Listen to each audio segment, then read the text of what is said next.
नमस्कार, मैं हूं अंकुर और आप देख रहे हैं सत्यहिंदी.com। जैसा कि आपको पता है कि सत्य हिंदी का ऐप भी आ चुका है, तो उसको डाउनलोड करने के लिए आप इस वीडियो के डिस्क्रिप्शन में जाइए। वहां पे आपको एक लिंक मिलेगा, जहां पर आप अगर क्लिक करेंगे तो आप वो ऐप डाउनलोड कर सकते हैं। अब एक नजर डाल लेते हैं अब तक की खबरों पर। सितंबर 2020 के बाद से 8 तिमाहियों में LIC ने अडानी समूह की 7 कंपनियों में से 4 में अपनी हिस्सेदारी में तेजी से बढ़ोतरी की है और एक कंपनी में तो यह बढ़ोतरी लगभग 6 गुना है। द इंडियन एक्सप्रेस ने इसको लेकर एक रिपोर्ट प्रकाशित की है। स्टॉक एक्सचेंज में दी गई जानकारी के मुताबिक अडानी समूह की 7 कंपनियों में आज की तारीख में LIC की कुल होल्डिंग्स 74,142 करोड़ रुपए हैं और यह अडानी समूह के कुल बाजार की कीमत यानी 18.98 लाख करोड़ रुपए का 3.9% है। फ्लैगशिप अडानी इंटरप्राइज में LIC की हिस्सेदारी 1% से कम थी, लेकिन अब यह बढ़कर 4.02% हो गई है। अडानी टोटल गैस में भी 1% से कम थी और अब यह बढ़कर 5.77% हो गई है। अडानी ट्रांसमिशन में LIC की शेयर होल्डिंग 2.42% से बढ़कर 3.46% हो गई है। अडानी ग्रीन एनर्जी में ये 1% से कम थी और अब बढ़कर 1.15% हो गई है। रिपोर्ट कहती है कि सिर्फ अडानी पोर्ट एक अपवाद है जिसमें LIC की शेयर होल्डिंग 9.61% पर स्थिर बनी हुई है और 2 अन्य फर्म अडानी पावर और अडानी विल्मर में ये 1% से कम है। शेयर होल्डिंग और स्टॉक की कीमतों में हुई इस बढ़ोतरी को देखते हुए अडानी समूह की कंपनियों में LIC की शेयर होल्डिंग की कीमत सितंबर 2020 के बाद से 10 गुना बढ़ गई है।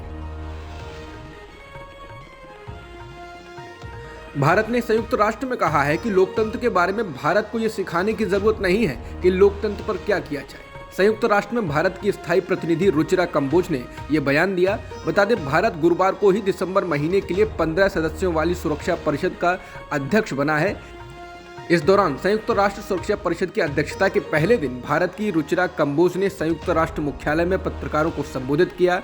इस दौरान भारत में प्रेस की आज़ादी और लोकतंत्र से जुड़े एक सवाल के जवाब में रुचिरा कंबोज ने कहा, मैं ये कहना चाहूंगी कि लोकतंत्र पर क्या करना है ये हमें बताने की जरूरत नहीं है।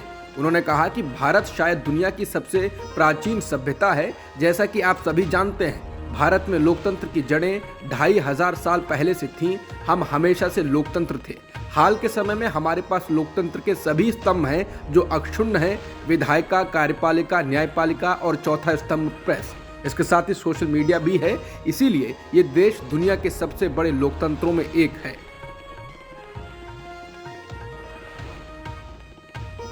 राजस्थान में कांग्रेस विधायकों के इस्तीफे के मामले में बीजेपी हाईकोर्ट पहुंच गई है। बीजेपी ने हाईकोर्ट में एक याचिका दायर कर अदालत से इस मामले में दखल देने की मांग की है। विधानसभा में उपनेता प्रतिपक्ष राजेंद्र राठौड़ ने मांग की है कि हाईकोर्ट विधानसभा स्पीकर को इस मामले में फैसला लेने का निर्देश दे।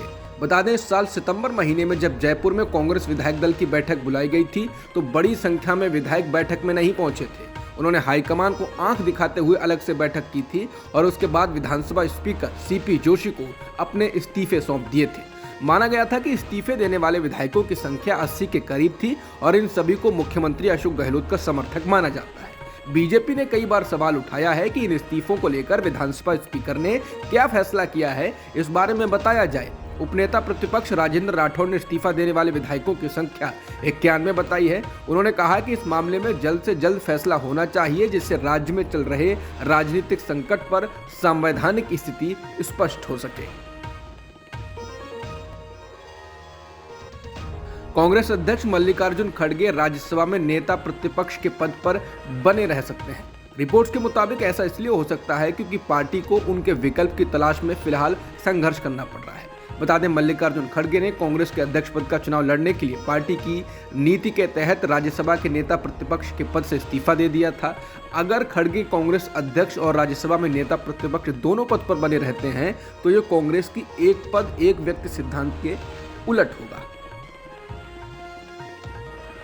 बीजेपी नेता और अभिनेता परेश रावल ने गुजरात में एक रैली के दौरान बंगालियों को लेकर दिए गए बयान के लिए माफी मांगी है। दरअसल परेश रावल गुजरात में एक सभा को संबोधित कर रहे थे, जिसमें उन्होंने कहा कि गैस सिलेंडर महंगे हैं लेकिन उसके दाम घटेंगे भी, लोगों को रोजगार भी मिलेगा, लेकिन क्या होगा अगर दिल्ली की तरह रोहिंग्या शरणार्थी और बांग्लादेशी आपके पड़ोस में आकर रहने लगेंगे?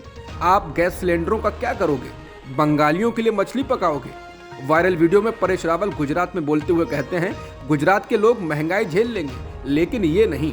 जिस तरह से वो लोग भद्दी बातें करते हैं, उन लोगों को अपने मुंह पर डायपर लगाने की जरूरत है। हालांकि जब इस मामले पर विवाद बढ़ा तो अभिनेता और बीजेपी नेता परेश रावल ने कहा कि मछली कोई मुद्दा नहीं था, क्योंकि गुजराती भी मछली पकाते और खाते हैं। लेकिन मैं ये स्पष्ट करना चाहता हूं कि बंगाली से मेरा मतलब अवैध बांग्लादेशियों और रोहिंग्याओं से था। फिर भी मैंने आपकी भावनाओं को ठेस पहुंचाई हो तो उसके लिए माफी मांगता हूं। जाने माने गायक सिद्धू मूसेवाला हत्याकांड के मास्टरमाइंड गोल्डी बराड़ को कैलिफोर्निया से गिरफ्तार किया गया है। पंजाब के मुख्यमंत्री भगवंत सिंह मान ने प्रेस कॉन्फ्रेंस कर इसकी जानकारी दी। भगवंत मान ने अहमदाबाद में कहा कि कनाडा में बैठे गैंगस्टर गोल्डी बराड़ को आज सुबह अमेरिका में पकड़ लिया गया है।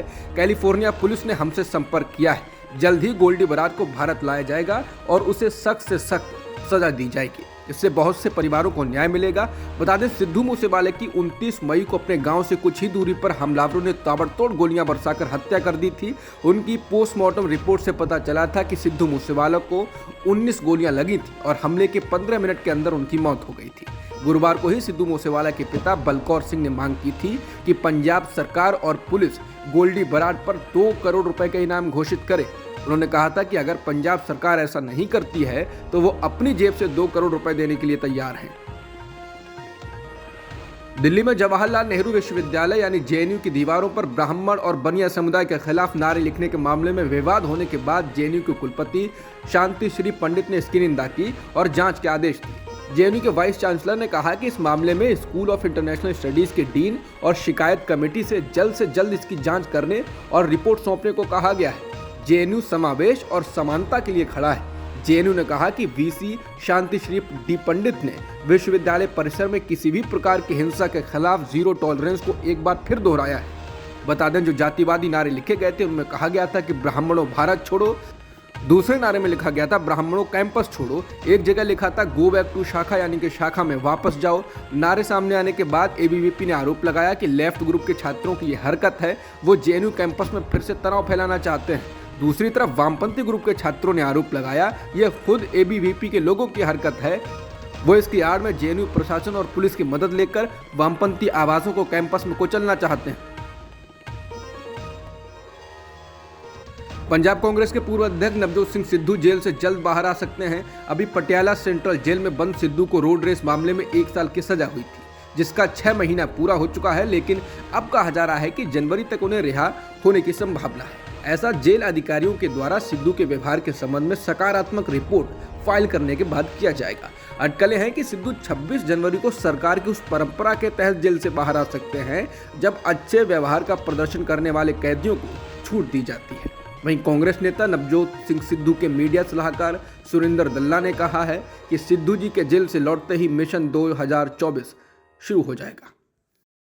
अब तक की सुर्खियों में इतना ही। बाकी खबरों के लिए बने रहिए सत्यहिंदी.com के साथ।